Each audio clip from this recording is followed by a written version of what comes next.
আদালতত গুমৰ ফাঁক SITৰ তদন্তৰ প্ৰতিবেদন ২৭ ফেব্ৰুৱাৰীত সকাহ পালে সিদ্ধাৰ্থ শৰ্মাই সোমবাৰে সকাহ পালে শ্যামকানু মহন্তই ন্যায় পাবগৈনে আমাৰ অতিকৈ মৰমৰ শিল্পী জুবিন গাৰ্গে ৭ অভিযুক্ত মুকলি আকাশৰ তললৈ অহাৰ পথ প্ৰশস্ত হৈছে নেকি আদালতত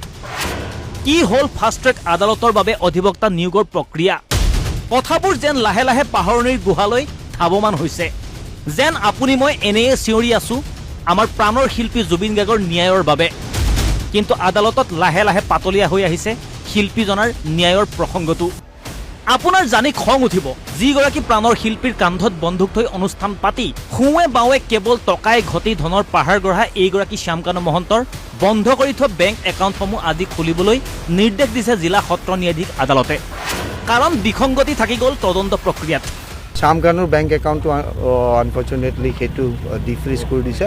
for some technical reason not for factual aspect কিন্তু কিছুমান ল'ৰ কমপ্লায়েন্সৰ কাৰণে সেইটো টেকনিকেল ইছ্যু হিচাপে এইটো ডিফ্ৰিজ কৰিছে যিহেতু আমাৰ এতিয়াও ফাৰ্ডাৰ ইনভেষ্টিগেশ্যন চলি আছে তো এতিয়া সেই ছেকেণ্ড পাৰ্টটোত দেখা যাব কি কৰিব পৰা যায় তাতে এটা সেইটোৱে মানে এটা ইনফৰ্মেশ্যন কোৰ্টে দিব লাগিছিল সেইটো আনফৰ্চুনেটলি কিবা ফৰ চাম ৰিজন থাকি গ'ল তো অন ডেট বেচিছ যিহেতু জাজমেণ্টছ কিছুমান আহিছে ৰিচেণ্টলি অনাৰেবল হাইকোৰ্টে এই ট্ৰায়েল কোৰ্টে এইটো লিখিছে SLP 134 ডিছপ'জ অফ অন 2625 তো